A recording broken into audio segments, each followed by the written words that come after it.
In the heart of Tudor England, a queen once ruled with fire. Not metaphorically, literally.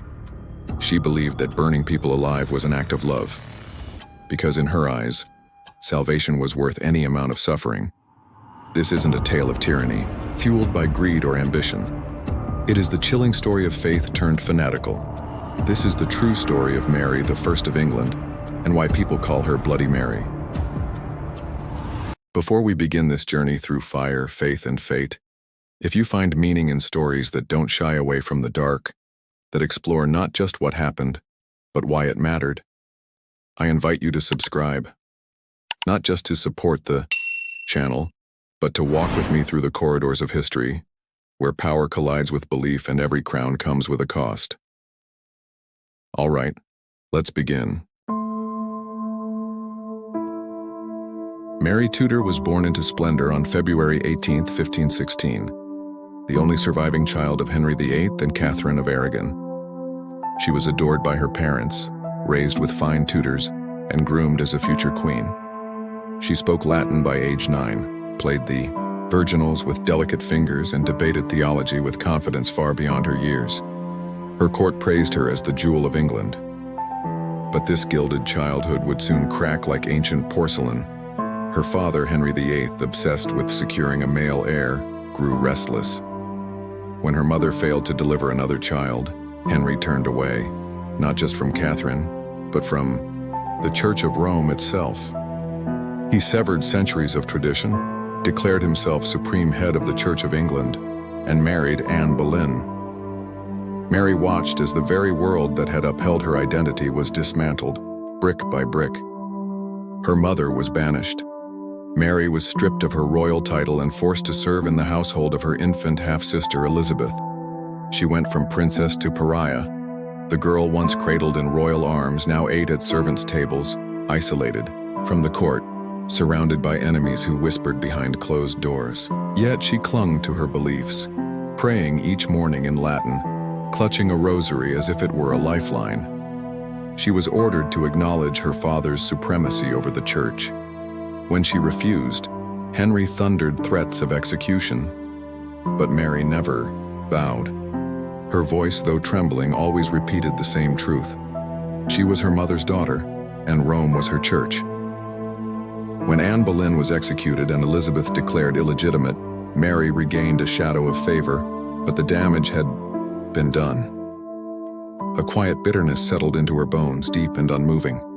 She learned that thrones could crumble, crowns could vanish, and love from kings was never unconditional.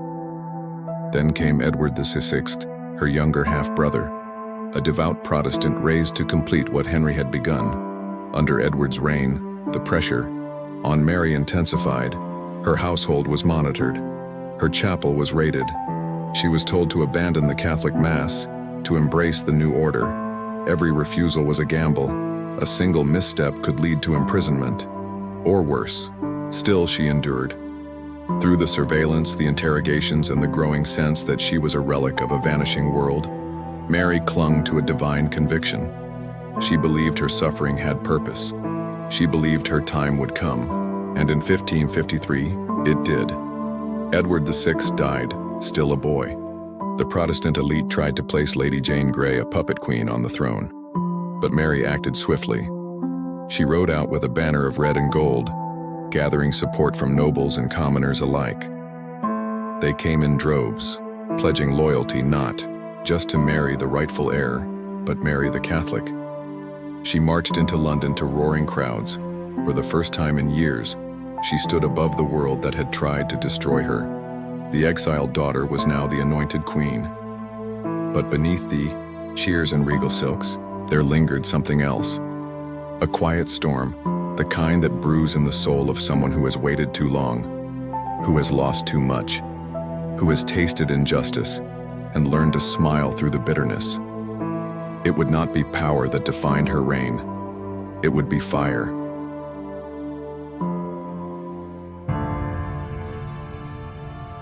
The crown weighed heavy, but Mary wore it like armor. She believed she had been chosen not just to rule, but to redeem. England had fallen, she thought, not to war or famine, but to spiritual decay. Her father had defied Rome. Her brother had mocked the Mass. And now, as queen, she would put things right. This was not revenge. This was righteousness. Her first parliament overturned Edward's Protestant reforms. Latin Mass returned. The monasteries reopened. Bishops who had supported the new faith were arrested. But words were not enough. Decrees could be ignored.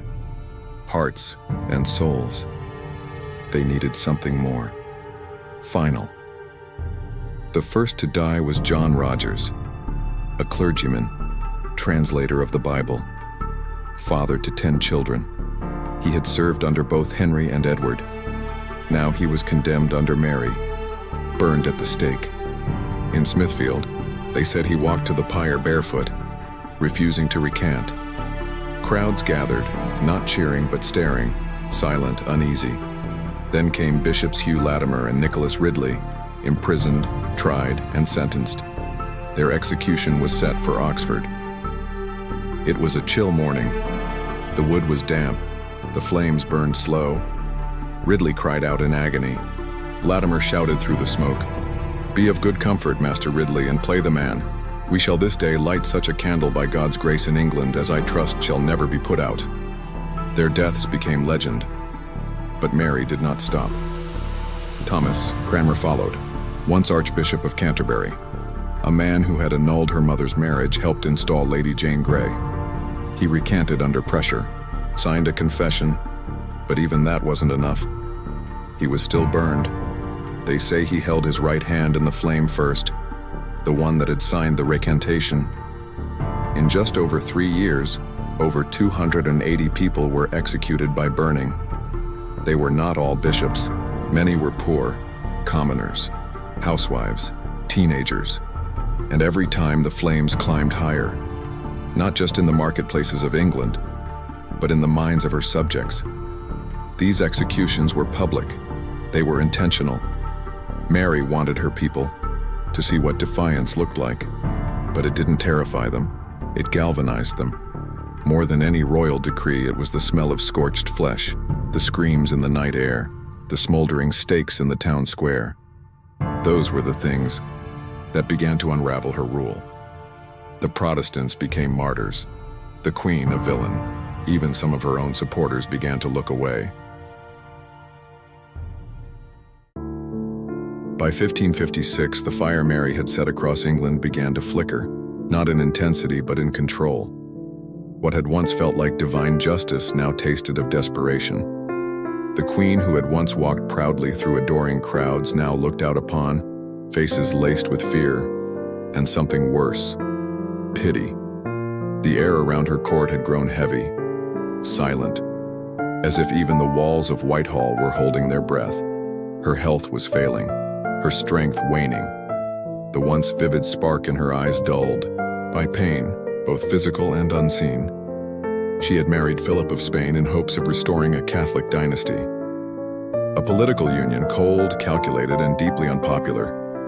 The English people despised him, and Philip, he tolerated her from a distance. He came to England for the wedding, then left. Months passed, letters unanswered. Mary waited, alone. And then, the phantom began. Pregnancy, or so it seemed. Her belly swelled, her court celebrated. Prayers were sung across the kingdom. A Catholic heir was coming, they believed, a child to carry on her holy mission. But the months dragged on and no child arrived. Her body betrayed her. What she carried wasn't life, but something darker. Most historians now believe it was likely a tumor, a symptom of a greater illness, and with it came whispers. Some said it was divine punishment, others, madness. Some believed the Queen had lied. The public, once willing to believe in miracles, now believed in curses. Her enemies didn't need to lift swords. Her own body was dismantling her reign. Then came rebellion. Wyatt's rebellion, early in her rule, had been crushed. But the scars remained. Her people, even her nobles, no longer trusted her. The fires she had lit were burning too wildly, outside her reach, beyond her grasp. And worst of all, Philip never returned. He ruled from afar, fought wars in foreign lands. And Mary, left to wither in palaces that felt colder each day, kept writing to him. Letters of longing, of pleading, but they went unanswered.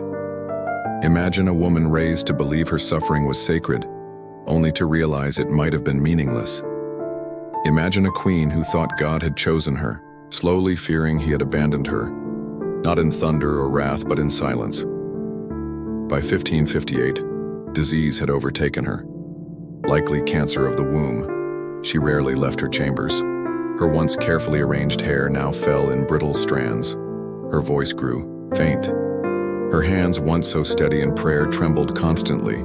She named Elizabeth her heir, the same Elizabeth she had once tried to disinherit, the same Elizabeth whose mother had replaced her own, whose faith remained Protestant. Mary had burned over 200 people to defend her beliefs, and now she was handing the crown to someone who would undo everything. She died on November 17th, 1558. There were no riots, no mourning bells. Her funeral was sparsely attended. Her name, once sung in reverence, was spoken in whispers and spit. History would call her Bloody Mary, not Queen Mary, not Mary the Catholic, not Mary the Rightful, but Bloody. If you've made it this far, thank you. Stories like this aren't easy to tell, and they're not always easy to hear. But they matter, because history isn't just names and dates. It's people, real people, with pain, with choices, with legacies that still echo. If this story moved you, if you learned something or even just felt something, it would mean a great deal if you could leave a like and consider subscribing.